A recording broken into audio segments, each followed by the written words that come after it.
started working with them, and like didn't really know anything about modelling before that, and like we're going there, we're getting paid like by the hour, like not a lot, but I didn't care. I was like, cool, we're actually getting paid. I get paid to look good. Yeah, I was like, this is crazy.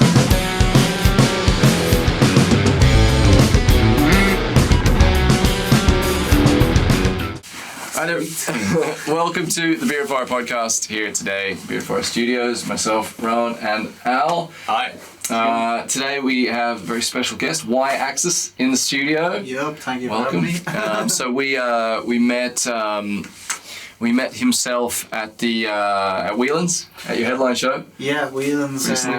What date was that? 19th of January. 19th of January. Really? Yeah, Nice. Yeah. That's a good memory. Yeah. Very good. Once a gig is over, I never remember the date when it happened. I still remember my first headline show, 18th of May. Like, Oh, yeah? I still remember that shit. That's cool. Where was that? That I don't remember. No, it was in the underground in. Do you know where? Oh, yeah. Should I do? Dave? Yeah, that's What's his real name? Abner Brown. Dave Judge? Oh yeah, Yeah. Brown, yeah. Yeah. He was running it there, and I think the underground was. It didn't ever really recover after COVID. I don't think. After all those close downs, do you know what I mean? Oh, so it's not open running. I don't think it exists anymore. Does it? I'm not sure. Because I don't when think so. was Surely that? you'd see gigs going on. Yeah, because when was We'd like see. the Duke Dimes? When was he doing stuff there? Was that pre-COVID? It must have been. Yes, I remember because it was like Pre-COVID. he did that gig and they were going to do more, and then COVID happened. Right, yeah, because they did a load of they did a few hip hop shows down there, and like It was a sick venue. it was great, Yeah, man. It was really cool. No internet, but besides that, do you remember that? They were trying to do an It's a Instagram blessing story. and a curse because at least when you were down there, people had to actually watch you. Yeah, exactly. Yeah. I didn't even realise that. That was a good few years ago. When would that have been? Man, that was like 2017, 18. Wow. Like probably his first Amazing. ever proper headline. Yeah. Yeah, about then. Jesus. And so what kind of like what would have been the genre you were working in then? That was like, I remember I was doing my first EP, Airplane Mode.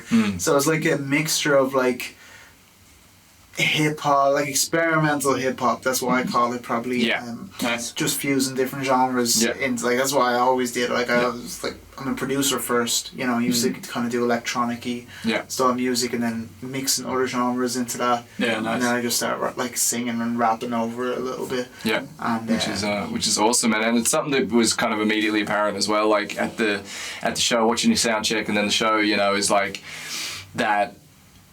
You know, and especially having, you know, John Louis on guitar as well is like this expansion, you know, outside of the confines of any genre really. You know, some of it, you know, there's like you said, there's kind of electronic stuff, there's some kind of like, there's R&B stuff, there's pop, there's even, you know, there's some jazzy stuff and you know, neo soul kind of stuff in there as well, which is really sick, you know, just that. Also, I think coming at it from the production side first has given you a really good just understanding of music as well, like rather than someone who's, you know, purely just writing bars and rapping, like you've got that whole beats. Yeah, exactly. No, thank you, man. I appreciate that. Yeah, it's definitely like I love the side, like that side of things. Like anytime I'm making music or anything, it's like feel more like a composer almost. You know, like sometimes like I don't know, say we're doing a certain song. I might start it off myself, and like I might even start a song with a sample, and then I'm like, all right, I'm gonna get rid of this sample, and bring in like instrumentalists and be like, okay, I want you to play this kind of style, and then you play this kind of style, and then I'll do the drums and maybe some synths and stuff like that. Yeah, awesome.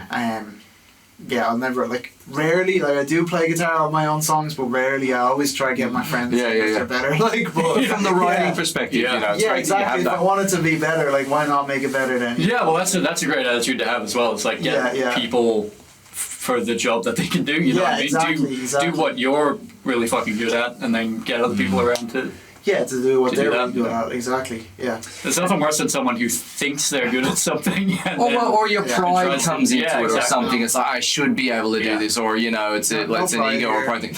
No. You can't, man. It's like the song has to be the song initially has to be the winner, and then the listener is the winner. You know what I mean? That's really what you're serving. And you serve yourself, obviously, you know, it's important to like what you do and feel that it's true, and you're not just doing it for for approval or whatever. Like it has to come from your own enjoyment and appreciation of the art form itself. But I feel like the best art, you know, serves the artist and the listener equally. You know. Yeah, you kind of have to think of both things at the same time when you're making. Oh, like, I think so when you're making a song. Like I'm always thinking like, okay, gonna make something in my style that I like, but also is like, does this musically sound like? Correct. It's like, you know, I don't want to do because I know I can be super experimental. I also want it to be listenable, you know. Yeah, well, it's great when you can find that perfect middle ground as well, where it's like, you know, it's not just kind of lowest common denominator stuff that anyone can listen to, but it still can be enjoyed on that level, you know. I love music that's like technical and weird, but still listenable. Like it's still, it's not just about the kind of nerdy, you don't need a degree in you don't music need to be to like appreciate it. Exactly, that's what I find interesting is when you can bring that side of music to a broader audience. Yeah, and I think that's the hardest thing to do. You know what I mean? Because it's easy to make something really simple, and it's easy to make something really complicated that no one is going to listen to. You know what I mean? Finding that middle ground is really like the most difficult thing to do, I think. Yeah. And so what kind of music would you know, when you were starting out with music, what kind of music were you listening to? What did you grow up listening to? And then what have your tastes like changed or formed over time? They've definitely changed and developed, I suppose. Like starting out like probably, I suppose like rap and stuff. I did listen to a lot of rap when I was a kid. Like grew up like, I remember before I even got my very first albums or anything like that, I had listened to a lot of Michael Jackson and stuff. Yeah, cool. No, nice. Like my mum and dad just had that in the house. Like in fairness, they used to always play rock as well, like Led Zeppelin and things like that. But yeah, I think I remember my first album ever was Eminem, not Curtain Call, the Eminem Show. Front Door. That's what it was. And started with that, and then like I got into Nas and things like that, like 50 Cent, all the usual stuff, you know. But then eventually I got into like, what was it, electronic-y, and then I got like really metal. Nice, like nice. Really heavy at right. stage. And then eventually I was like, okay, I need to like not listen to stuff that's just so heavy. And kind of got more into electronic shit again, and then a bit more rap and stuff. And I don't know, I enjoyed like lighter music. Eventually, like, because you when you get into metal, you get into it, and it's like, like half the stuff we listen to, just if I played it for anyone else, they'd be like, "What the fuck is this guitar shit?" You know? Like, but yeah, just that, and then I suppose like when I got into electronic music, I started producing. Then I was like, I want to do this. You know, I really want to give it a shot. So I started producing music, and really got into that whole side of stuff. Like, I don't know if you've heard like XXYYXX. I don't. Like, or Taku or anyone like that. No. They were like, we'll do some research. Yeah, they're sick. They were some of my biggest inspos back in the day. Yeah. And like all SoundCloud artists. Yeah. Well, producers, anyways, and just went from there on to start adding my own vocals eventually to the music, and then I was listening to. I always kind of listen to rap, I suppose, but like, I don't know, it's like I still listen to other genres, and then eventually, I don't know, any genre you can talk about, I've listened to. Like, I had a thing with myself before, like, even genres I hated, like, I was like, oh, I fucking don't like this shit, I'm not gonna listen to it. Like, I kind of challenged myself and be like, actually, there's obviously a reason people listen to this. So, like, let me listen, I'll just start listening to that. Like, there's good and shit music in every genre, you know what I mean? Exactly. And sometimes it's like, I think that sometimes the problem with, if there's a genre that you hate, it's probably because the music that you've been exposed to in that, and sometimes it's the most popular music in that genre is kind of shitty. But then you can look deeper into it and you'll find like, in fact, I find most of the time the most popular thing in any genre isn't the best. It's kind of what, for whatever reason, whatever marketing or whatever, like it's up there, and it's like the thing people think about when they think of that genre. But if you go beyond that into the more kind of like obscure bands, and you tend to find better stuff. You usually find what influenced those big things. I mean, it's like country or something, you know, one of those like purely like, you know, and now we'd be well into like classic country and old-timey ragtime western swing, and like we've delved into that to kind of like a ridiculous degree. And Yeah. but when people think of country, man, they obviously like it's the lamest thing you can possibly think of. It's the first thing, or pop, or anything. I mean, even a lot of people metal. who, I mean, like I could never get into Metallica. Like I did. I was just. Metallica's probably, it's weird, like I love metal, but Metallica was the one band I still don't like. I just don't like it. I That's the thing, appreciate it, but it's... I only recently kind of got into like better thrash metal than Metallica, because I was like, every time I'd hear them, I'm like, I don't like that genre. And then I started finding these like Canadian bands from the 90s and stuff. I'm like, holy shit, this is actually, these guys are way better. They're actually like, there's something there, you know? And it's the same with prog, jazz, and pop, punk. anything, I mean, punk. like... because the first thing is like Green Day. And Green Day. Day. Man. Green Day. Exactly. No, Green Day is probably one of the worst examples of punk, isn't it? Thank you. And it's so weird. I just could never stand it. You know what I mean? And then like, I went when I, as a teenager, punk and hardcore would have been like my big genres, you know, growing up. And then all these weird bands, no fun at all. These weird bands that, you know, are much smaller in the genre, but represented so much better. And it's exactly like what you said. And it's so cool that you had that. I remember we kind of did it during lockdown. We got like into jazz and progressive music and stuff like that. Really looked at that.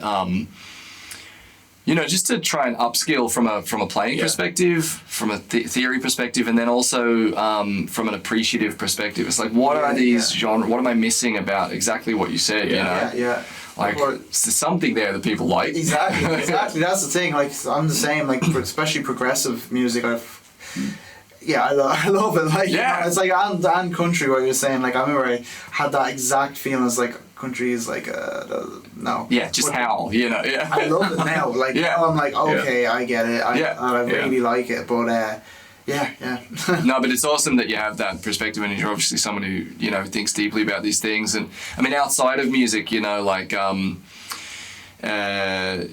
know, what are your interests and your passions and things like that that keep you going outside of the music? Outside of music, like at the moment, I suppose just general life, you know, family, stuff like that. Good, and then I am a videographer and photographer as well. So like, that's like, I suppose I kind of slipped into that pretty easily because it's also another creative thing. So yeah, that's what I do full time at the moment.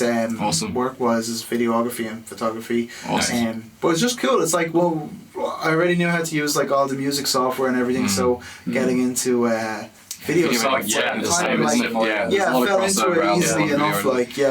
But I love it. It's just another thing. It's like you have an idea in your head and you try and make it come to life. You know? But yeah. And so, and you also like when the live gig at Whelan's, it was in association with a clothing brand, right? Yeah, Visionary Instinct. Yeah. And so you because you know, looking at your Instagram profile, you'll see, you know, that you've done modeling, you do stuff in fashion as well. Like, how did that all come about?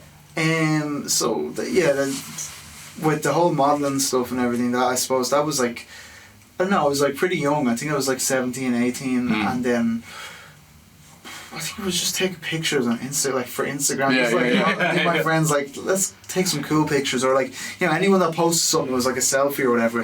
But we like, I don't know, one of my friends had a DSLR camera. Nice. Let's do this. Like this.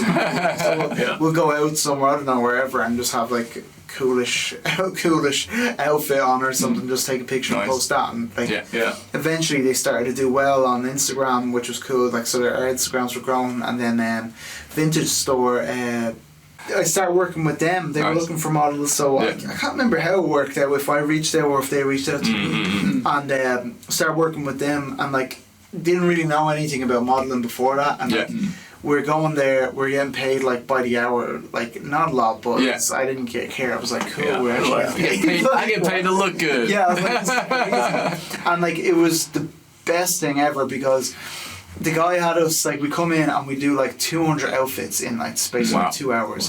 Like, maybe that's an exaggeration, 3 hours or something, I don't know. But like about 200 outfits, literally. It was insane, just one after the other, and he'd be like, do this pose, move like this, go like this, and we're just like, it was so quickly going through everything. So like me and my friend who was doing modeling, we like got way more comfortable and a bit better at doing that type of stuff. Nice. And we're posting them pictures then from that, and then brands would reach out, or like we got with a modelling agency, and then so just happened really organically. That's kind of cool, isn't it? Yeah. And it's good crossover, obviously, like with music, you know, in fashion, music, photography, videography. It's great that, like, you know, you've got this you know, that you've got creativity at the core of your life. Yeah, you know, exactly. Which is really important. So, new single coming out. Yes. What's it about? Tell us about. We'll whack it on the end of the podcast here. So stay tuned, and you can check out the new single when it first debuts. I don't know what I'm trying to say, but anyway, like it'll be at the end. Yeah. Tell us about it. What's the genre? What was the inspiration? What's the story behind it? So this song is called C4. And the genre of the music is kind of, it's like definitely one of my more chilled songs, more singy, like the whole song. Ironically, just despite the name of the song, like I was expecting a very explosive song. It's not explosive. It's not explosive at all. It's like guitar. It's actually a really simple song. It's like just guitar and some singy kind of buzz over. I just wanted to have a really simple song really for it, and it's more of a like, I suppose, just relationship stuff, like kind of like a breakup, like, but not a breakup, but breakup, but not a breakup. Yeah, somewhere in between. Complicated. It's a bit complicated. That's the best way. When you listen to the lyrics, I suppose you can kind of understand, like, just going through things in a relationship, you know, like just kind of laying it out, I suppose. More getting things off my chest, it's one of my favourite ones though. I won't lie. It's like, I love more beats style stuff, but this was I don't know, I'm just really happy to release a chill song, you know. And is John Louis doing the guitar? Is it yourself, or who's on it? Not on this one actually. This one was this is actually just fully a sample. I did actually I did get John Louis to play it though. I literally got him to play the exact sample. Because I tried to get rid of the sample and do my own thing on it, but I just didn't. This time I was like, you know what, it's too simple. I really enjoyed the sample, so I left it there, and then it is layered with John Louis playing the samples like slightly differently. Nice. So you might not, I don't know, it'll just sound like the one thing. It's not going to sound like yeah. No, but that's John Louis is actually playing over it like slightly differently, but not too differently to the sample. Cool. Yeah, excellent. Nice. I'm looking forward to hearing that at the end of the show. And you know, in terms of your previous stuff, like we were saying, you know, quite a variety of genres and stuff like that. Do you Bloodstain is the track that we're all hoping hits the 1 mil. The 1 million. It's nearly there. Nearly there. Soon. And we were talking before the show, like just how kind of you almost forgot about the streaming numbers and stuff for a while, and then all of a sudden you realised that you know, it had hit this 800,000 streams or whatever it was, and I guess it's like we were saying, it's just a testament to, you know, when you create something and put it out there. You know, one of the great things about you know, the age, I guess, that we're living in is just that these kind of things can blow up in that way. And like, what, from your experience, like in the industry and working in music for this period, like, what have you found that's like worked for you? What hasn't worked for you on a kind of a musical career level, I guess? Well, you know, it's interesting when it comes to that, because definitely towards the start of my like musical journey, I suppose, when I start releasing, like after I dropped my first EP, which it did pretty well, like as in getting me out there, become more established in the industry, I suppose, in the Irish music industry.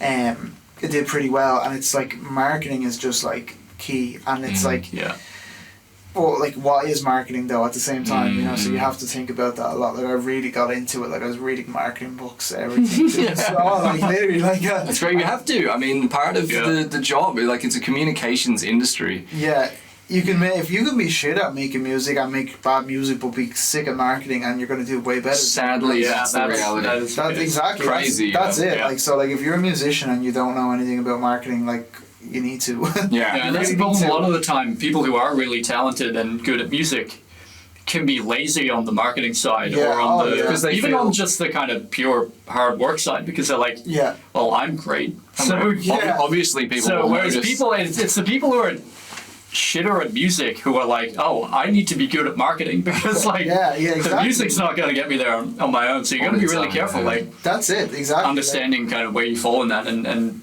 not getting lazy or not doing that other like wing of it, you know. Yeah, no, absolutely. Like I've fallen victim to being lazy part of things myself. Like we all do. I literally like I'll know. I'm like I know in my head what I need to do to get the song out there, but I'm just like sometimes like it'll come release day or like it's like a week before, and I'm like, oh, I'm not.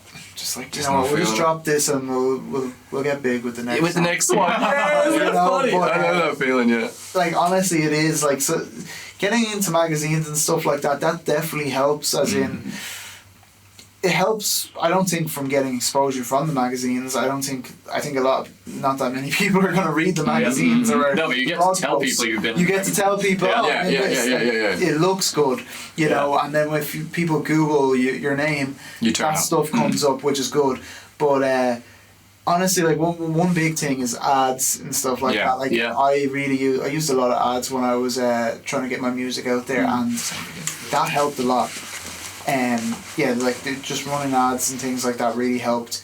YouTube, Facebook, Instagram, like no, it's great. Particularly like the Instagram sponsored posts. I feel do a really good job. At kind of targeting the right people, and people actually pay attention to it. You know what I mean? Exactly. I've found loads of bands that I actually still follow now through Instagram. Ads. And I think you're exactly right. I mean, we talk about it all the time, but like, you know, for some reason in music, I guess because the PR and marketing side of it is kind of like it's kind of hidden a little bit. You're trying to hide it a little bit, which is part of the whole overall strategy. But like, people don't realize that, you know, like.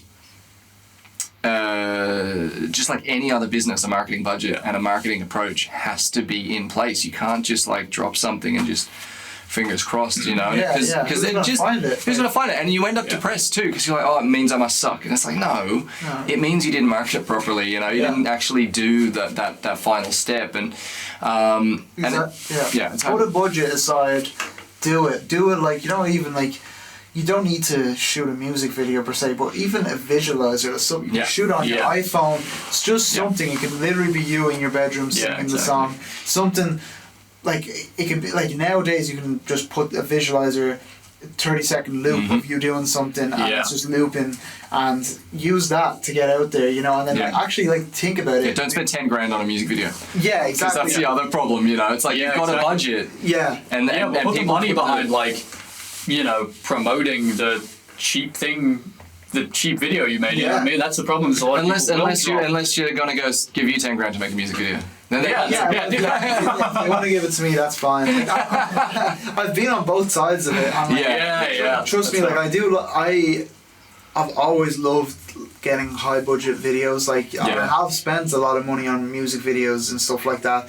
And then what I find about that is anytime I did.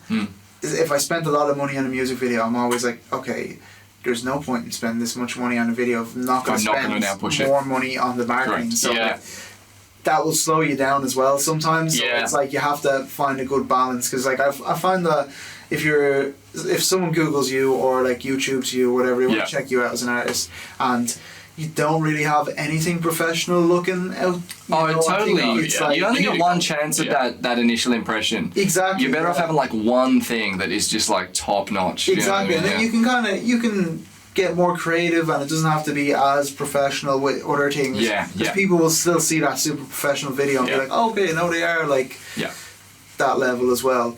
But also like making a simple concept is so much easier to make look professional. You know what I mean? Like you're way better off if you have a low budget for something, do something really simple. I always think of the music video for Yellow by Coldplay. It's a dude walking down a beach with one camera, and it's they shot it they had in double infinite speed money at that point. You know what I mean?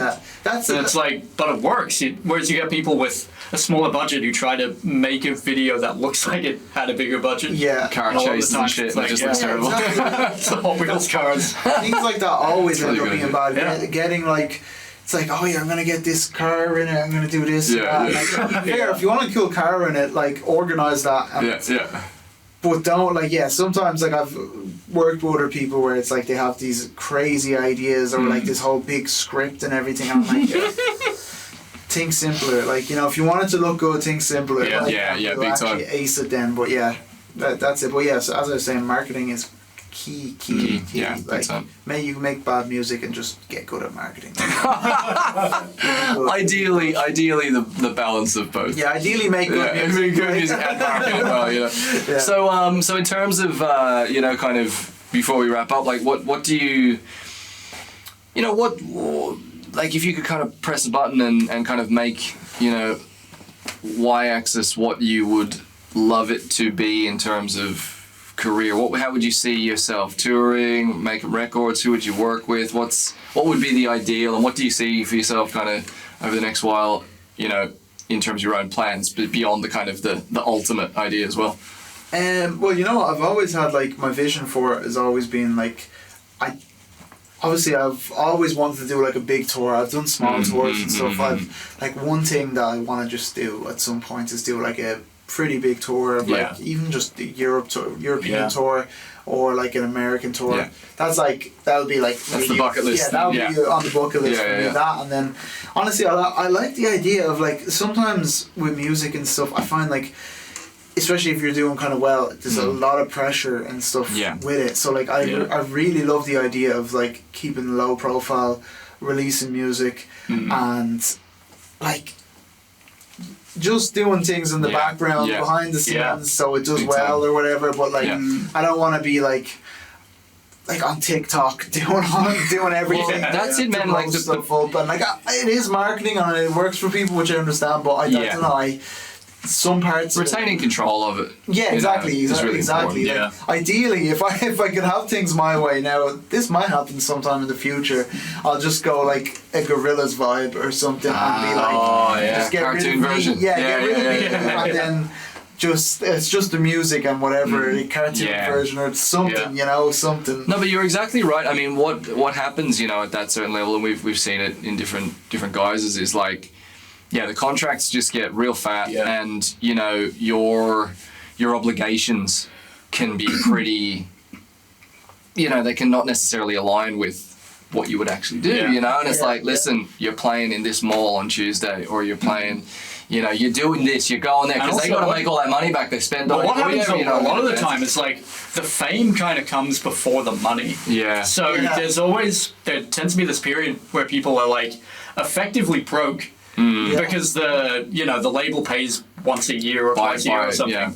But their song's number one, and everyone knows them. They have all the problems of being famous, but without actually having money. And sometimes by the time, sometimes people don't even make it past that point. You know, it's like and that sometimes, you know, by the time everyone takes their cut, what you're actually getting, or your revenue at the end of the day can actually be quite minuscule too. Oh, absolutely. Like, that's what I've found anyway. It's definitely, like, the money side of music is, like, I always loved it, but, like, the money of it definitely took, like, a little bit of passion out of music for me for a while. So, like, that's another reason I got into the whole video stuff. Like, COVID happened, so that was a big reason too. But, like, I also wanted to have something that was secure. I'm like, I'm not gonna sit at home just be like, hit 1 million views, please. I need. No, but it gives you more control with your music then, because you're not just relying on that. You know what I mean? You can be like, fuck it, I'm making money doing the video stuff. So with your music, you can do whatever you want. You can actually take your time with it. You can put it in a direction that you want it to be. You know. No, definitely. That's why I look up to other artists, like, say Taku, as I was saying. He definitely needs to look into this. He's like one of my biggest inspos. But he actually does that. So, like, he's a music producer, and now he does put his own vocals on things here and there.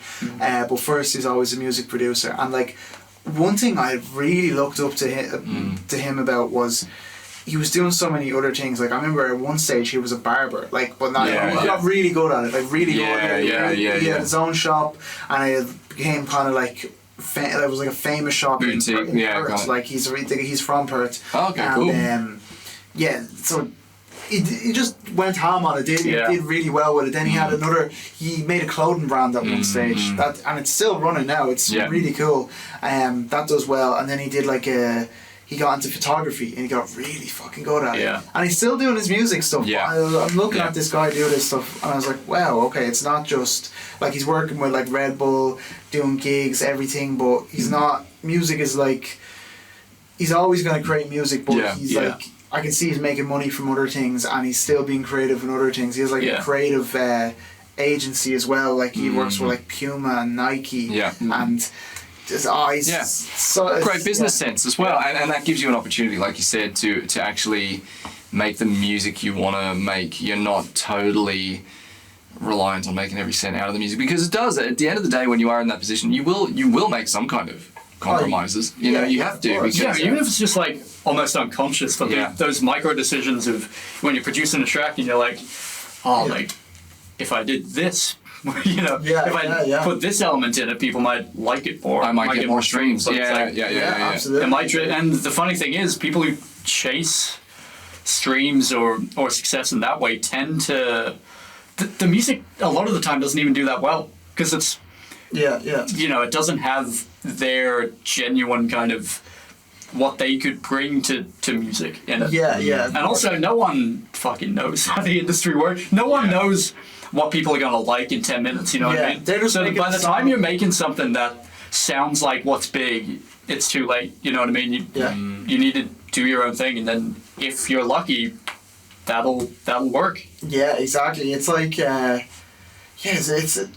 actually watched this thing, and it's like all the number one songs, and I remember it was like they were basically talking about all the number one songs in the charts, like every genre that they were supposed to be, or whatever genre that artist did or whatever. It was like each one was not like, you couldn't even match them all up, because each one was actually just in like a really unique song. And they're not like, there's not enough information to actually develop a formula. There was exactly, like there is formulas to make pop songs or whatever, but each one of these number one songs, they all had something that made it really different and unusual, so it was just like almost weird. You know, almost weird, and that's why it did so well in the end. You can still have a really good song, but like majority of them were like that, you know, which is and you can only get a song like that by, you know, putting your genuine creativity into it, and then doing just kind of, like I said, you know, trying to copy what other people have done. It's too late. You've already missed that, so you might as well make the music that you want to make, and then you at least have the same, or if not more, chance of it being successful. No, absolutely. I get you. So now that we've solved all the world's problems of how to market music, and one of our cameras died. And one of our cameras died. For sure, it's all good. No always happens. Here we are. Oh we can all hang out down here and get the foil shot. So this is so weird. That backlighting is so sick. I know. Well, see, that's the thing. We look like we're in cyberpunk, you know. But listen, man, thank you so much for joining us. Thank you. It's an absolute pleasure. Get online and check out Y-Axis, WHYAXIS, new track, which we'll be shooting to right now. Get online and follow all of his stuff, because it is absolutely excellent, and keep an eye out for more live shows up in the future.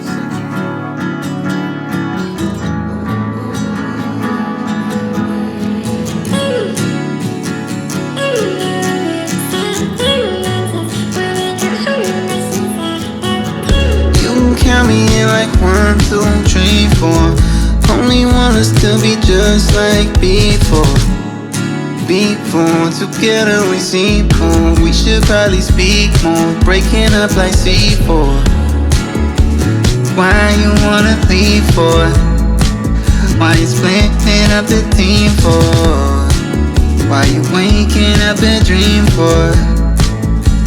We should probably sleep more.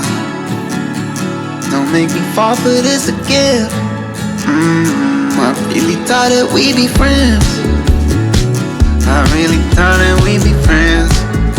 Looks like I'm just a detour, I know it's bad. So tell me where we're at. Just be running backwards, just be running. Hope you come with me, hope you come in.